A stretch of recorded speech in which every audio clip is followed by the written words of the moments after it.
আসসালামু আলাইকুম viewers, welcome back to my channel. Viewers, সবাইকে নিউ ইয়ারের আগাম শুভেচ্ছা। আর ভিউয়ার্স, আজকে আমি কোপ্তা বিরিয়ানির রেসিপি নিয়ে হাজির হয়েছি। তো এই কোপ্তা বিরিয়ানিটা কিভাবে তৈরি করা যায়, লেটস সি। কোপ্তা বিরিয়ানিটা তৈরির জন্য আমি এখানে গরুর মাংস নিয়েছি প্রায় 800 গ্রাম। বাট ভিউয়ার্স, আপনারা চাইলে এখানে মাটন কিংবা চিকেনও নিতে পারেন। এখন ভিউয়ার্স, মাংসটাকে আমি একটি ব্লেন্ডারের জারে নিয়ে ব্লেন্ড করে নেব। ভিউয়ার্স, কিমাটা আমার তৈরি করা হয়ে গেছে।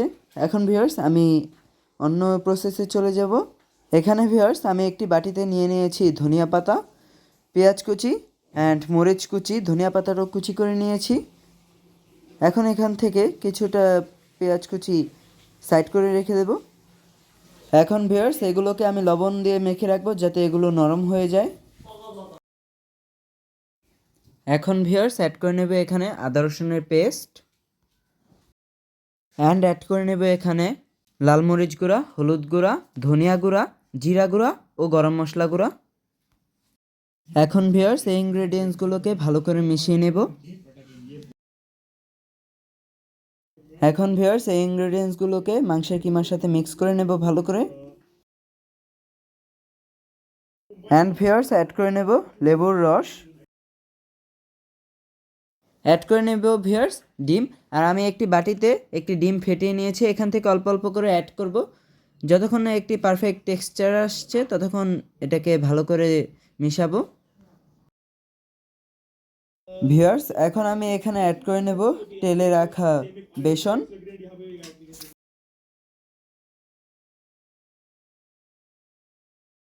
ভিউয়ার্স, আমি চুলে একটি প্যান বসিয়ে তেল গরম করে নিয়েছি। এখন ভিউয়ার্স, হাতে তেল নিয়ে সেখান থেকে অল্প করে ময়ান নিয়ে সেটাকে গোল করে দেন আমি তেলে দিয়ে দেব।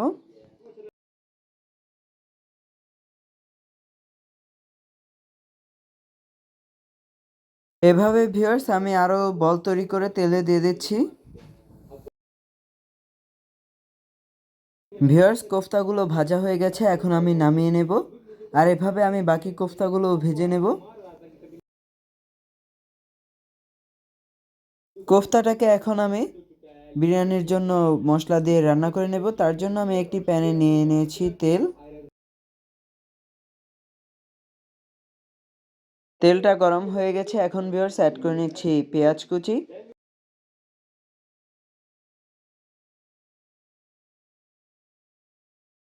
অ্যাড করে নেব ভিউয়ার্স আদা রসুনের পেস্ট, অ্যাড করে নেব ভিউয়ার্স মরিচ গুঁড়া, জিরা গুঁড়া, ধনিয়া গুঁড়া ও গরম মশলা গুঁড়া, অ্যাড করে নেব পানি। মশলাটাকে ভালো করে কষিয়ে নিচ্ছি।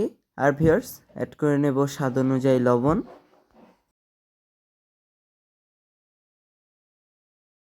দিয়ে দিচ্ছি টমেটো সস, অ্যাড করে নেব ফ্যাটানো টক দই,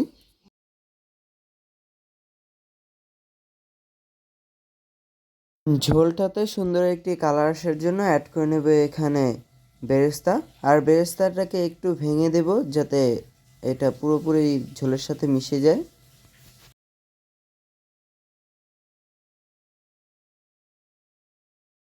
আবারও অ্যাড করে নেব পানি।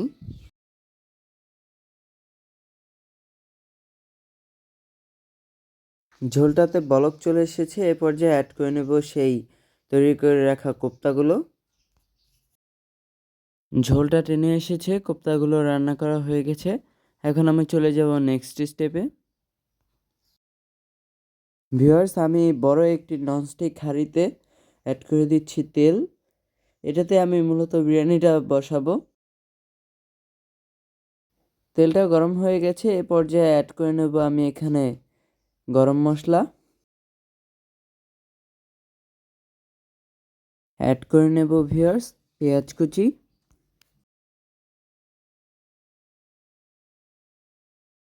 দিয়ে দেব আদা রসুনের পেস্ট,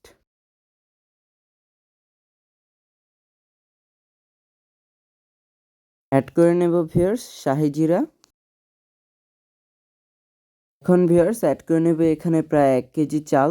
আর ভিউয়ার্স আমি এখানে চিনি গুঁড়া পোলার চালটা নিয়েছি, আপনারা চাইলে বাসমতির চালটাও নিতে পারেন। চালটাকে আমি ভালো করে ধুয়ে অনেকক্ষণ ভিজিয়ে রেখেছিলাম অ্যান্ড পানিটাকে একটি ছাঁকনির মধ্যে দিয়ে ঝরিয়ে নিয়েছি। এখন ভিউয়ার্স চালটা কিছুক্ষণ ভেজে নেব, এতে হবে কি চালটা ঝরঝরে হবে।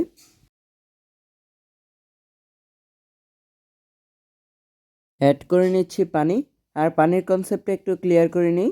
চাল অ্যান্ড পানির হিসাবটা হলো 1 কেজি চালের জন্য 2 কেজি পানি, আই মিন 6 কাপ চালের জন্য 12 কাপ পানি।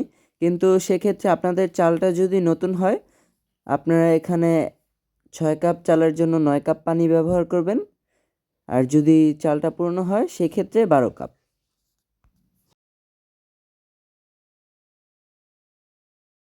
অ্যাড করে নেব ভিউয়ার্স স্বাদ অনুযায়ী লবণ। এখন ভিউয়ার্স বলক আসা পর্যন্ত ওয়েট করব।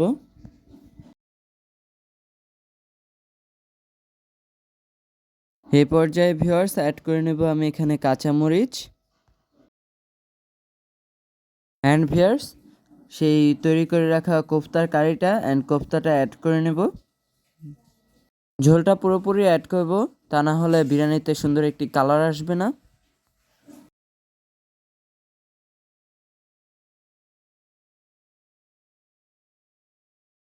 ভিউয়ার্স পানিটা অনেকটাই টেনে এসেছে, এ পর্যায়ে ভিউয়ার্স অ্যাড করে নেব আমি এখানে জর্দার রং। ভিউয়ার্স জর্দার রংটাকে আমি মূলত কেওড়া জলের সাথে মিশিয়েছি। কেওড়া জলটা না দিলে বিরিয়ানির অ্যাকচুয়াল ফ্লেভারটাই পাওয়া যায় না, মূলত বিরিয়ানির স্বাদ অ্যান্ড ফ্লেভারটা আসেই কেওড়া জল থেকে।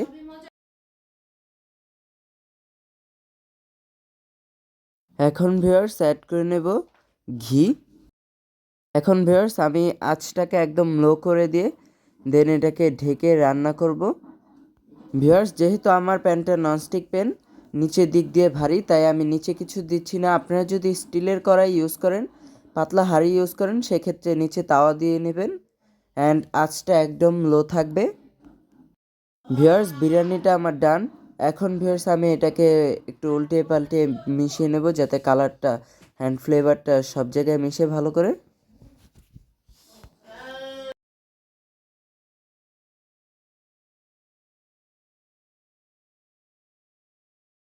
এখন এটা সার্ভ করার পালা। সো ভিউয়ার্স তৈরি হয়ে গেল আমাদের এই মজাদার কোপ্তা বিরিয়ানিটা। আর ভিউয়ার্স এটা কিন্তু আপনারা অবশ্যই বাসায় ট্রাই করবেন, ট্রাই করে জানাবেন এটা কেমন ছিল অ্যান্ড অবশ্যই ভিডিওটা বেশি করে শেয়ার করবেন। সবাই ভালো থাকবেন, আল্লাহ হাফেজ।